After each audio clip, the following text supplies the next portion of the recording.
শোনেন, সবাই শোনেন, খুব মনোযোগ দিয়ে শোনেন। আমরা শুনতে শুনতে বারবার শুনতেছি, এই বিশ্বাস হয়।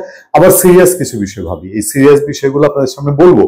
তো চলেন শুনি বাণীতে পাটোয়ারি। এই বাণীতে পাটোয়ারি কি বলে? এই পার্লামেন্টে আগামীতে সংস্কার বা ঐক্যমত কমিশনের 400 আসনের মধ্যে 300 আসন এনসিপির ঘরে থাকবে ইনশাল্লাহ।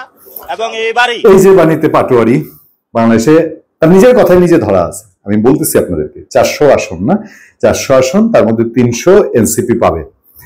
ডোনাল্ড ট্রাম্প যদি এসে ঢাকা দক্ষিণ সিটি কর্পোরেশন এখন ঠেলাঠেলি না, ইসরায়েলের সাথে ঠেলাঠেলি করে, আমি বিশ্বাস করব। যদি আপনার ঐশ্বর্যা এসে আমাদের হিরো আলমকে বিয়ে করতে চায়, আমি বিশ্বাস করব। তার চেয়েও যদি সারা কিছু ঘটে, ধরেন বলে না যে সূর্য পূর্ব থেকে পশ্চিমে ওঠে, পূর্বে বাদ দিয়ে, সেটা হলেও বিশ্বাস করব। কিন্তু এই জিনিস বিশ্বাস করা বর্তমান বাস্তবতায়, বাংলাদেশের বর্তমান বাস্তবতায় এই জিনিস আপনার পক্ষে আমার পক্ষে কি বিশ্বাস করা সম্ভব? যে এই যে বাণীতে পাটোয়ারি সে যা বলছে, বাংলাদেশে 400 নির্বাচনী আসন, এটা নির্ধারিত, দেখেন নির্ধারণ হয়ে গেছে। 400 নির্বাচনী আসন, তার 300তে এনসিপি বিজয়ী হবে। কথা বলি আপনাদেরকে, সিরিয়াসলি বলি, পাটোয়ারিকে ফেলে দিবেন না। নাসিরউদ্দিন পাটোয়ারি জানতেন খেলোয়াড় না। এতদিন আমরা চিনতাম না, কেউ চিনতাম না, জানতাম না। 5 আগস্টের আগে আরো জানতাম না। এনসিপির সে এই মহাসচিব হওয়ার আগেও আমরা তেমন একটা তাকে চিনতাম না। এখন চিনি, সামনে আরো চিনবেন। আরো চেনার যথেষ্ট কারণ আছে। আমি আপনাদেরকে বলি, দীর্ঘদিন ধরে ফলো করছি তার সম্পর্কে, এবং একটা স্টাডি শুধু করেছি। এই যে আসিফ, আমাদের আইন উপদেষ্টা আসিফ নজরুল, তিনি তার একটা ব্যাকগ্রাউন্ড লিখেছিলেন এক জায়গায় তার ফেসবুক পোস্টে, আমি সেটা পড়েছিলাম, সেখান থেকে কিছু জেনেছি। এখন আবার দেখেন, এই আসিফ নজরুল তিনি কিন্তু পদত্যাগ চেয়েছিলেন কয়েকদিন আগে নির্বাচন কমিশনে। খুব ঝানু প্লেয়ার, নতুন দল হিসেবে নিবন্ধনের জন্য নির্বাচন কমিশনে আবেদন করেছে এনসিপি। আমি বলেছি যে তারা কি অটো পাস করবে কিনা, প্রশ্ন তুলেছিলাম না এর আগেই। শেষ দিনে ইসিতে তাদের নিবন্ধনের আবেদন জমা দিয়েছে জাতীয় নাগরিক পার্টি। জমা শেষে দলের মুখ্য সমন্বয়ক নাসিরউদ্দিন পাটোয়ারি সাংবাদিকদের বলেন, সংস্কার কমিশন যে 400 আসনের প্রস্তাব করেছে নির্বাচনে, তার মধ্যে 300 আসন পাবে এনসিপি। তাদের প্রতীক বিষয়ে কথা বলছে, প্রতীকের বিষয়ে বলছেন যে তারা চেয়েছেন শাপলা, মেইনলি শাপলা প্রতীক চেয়েছেন। আর দুইটা হলো কলম ও মোবাইল। বিভিন্ন মানুষের কাছ থেকে মতামত নেওয়া হয়েছে, 5 লাখ লোকের তারা মতামত নিয়েছে। দেখেন, নাসিরউদ্দিন পাটোয়ারি, আমি বললাম যে জানতেন খেলোয়াড় না। 5 আগস্টের প্রেক্ষাপট যেটা তৈরি হয়েছিল, নাসিরউদ্দিন পাটোয়ারি সব জানতো, কিভাবে কি হবে না হবে, কোত্থেকে কি হবে, সমস্ত কিছু জানতো, সমস্ত কিছুতে সে ইনভলভ ছিল, রিস্ক নিয়ে ইনভলভ ছিল। আমি বলছি না যে সেটা ষড়যন্ত্র করেছিল, সেটা কি ওই মেট্রিকুলাস ডিজাইন, সেরকম না। সে রিস্ক নিয়ে, বড় ঝুঁকি নিয়ে করেছে সেই সময়।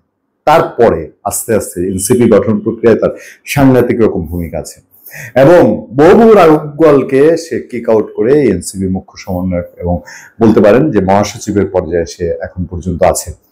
এবং আগামী ইলেকশন যে কিছু একটা ক্যারিকেচার হবে, কিছু একটা মারপ্যাচ হবে, কোনো একটা কৌশল হবে, যেটা এখনো হাইডেন, যেটা এখনো গোপন আছে, এটা নাসিরউদ্দিন পাটোয়ারির মুখ দিয়ে একবার বের হয়েছে, পত্রপত্রিকায় রিপোর্ট হয়েছিল। এখন এসে সে 400 আসন বলছে, মোটামুটি নির্ধারিত। দেখেন, সংবিধান সংস্কার নিয়ে একমত হচ্ছে না, মোটামুটি এই জায়গায় কিন্তু একমত হওয়ার পথে। এবং আপনারা ধরে নিতে পারেন যে আগামী নির্বাচন 400 আসনের নির্বাচন হচ্ছে, যেহেতু নাসিরউদ্দিন পাটোয়ারির মুখ দিয়ে আসছে। কারণ কি, এই নাসিরউদ্দিন পাটোয়ারি, এনসিপি, তাদের মতামতই সবচেয়ে গুরুত্ব পায় সরকারের সময়। তারা গুরুত্ব পাওয়ার না, তারা সেটুকু গুরুত্ব পাচ্ছে, মতামত তো গুরুত্ব পাচ্ছেই।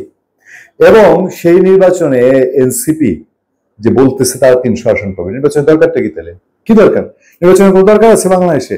কি করতে হবে? সংবিধান সংস্কার করতে হবে। সংবিধান সংস্কার মানে সংবিধানই তো থাকবে না আমাদের। এখনকার যে এত ত্যাগ তিতিক্ষার দীর্ঘ বছর, 3টা মাস পরিশ্রম করা বাংলাদেশের বাঘা বাঘা রাজনীতিবিদ এবং আইনজীবীদের তৈরি করা সংবিধান, যে সংবিধান তৈরির জনক ডক্টর কামাল এখনো জীবিত আছেন, সেই সংবিধানই তো রাখতে চাচ্ছে না তারা।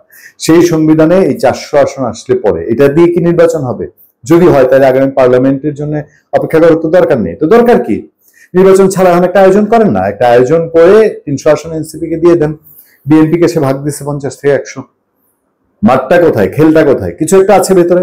আমি জানি না বিএনপি জানে বুঝে এরকম কিনা, বা বিএনপি কি করছে, এটা বিএনপির বিষয়। তবে নাসিরউদ্দিন পাটোয়ারি যে, আপনি বিশ্বাস করবেন যে এরশাদ বলতো আগামী নির্বাচনে আমরা ক্ষমতা একক নির্বাচন করব, প্রায়ই বলতো না আমরা ক্ষমতায় যাব, অনেক সময় বলতো না, দেশের মানুষ মুচকি হাসতো। নাসিরউদ্দিন পাটোয়ারির কথায় মুচকি হাসবেন না।